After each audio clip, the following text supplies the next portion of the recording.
How to work with unrepresented buyer. First, you have to have all disclosure signed by the buyer before helping them making an offer. Disclosure of trading agency. Choose unrepresented. Disclosure of risk to unrepresented party. Private consent form, FinTrack, and FinTrack receipt of fund when you're collecting deposit. Buyer has to sign all disclosures before making the offer. Always suggest them to find another realtor to help them. If they refuse to, then continue. Do not give them any suggestion regarding the offer price.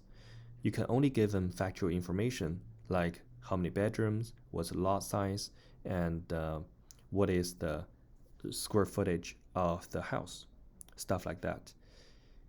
And also, do not listen to their private information, why they must buy, or how much they could pay the highest, because that could trigger a conflict of interest. Place all standard subject if the buyer is not familiar with the making an offer, like subject to financing, subject to inspection, subject to title, etc.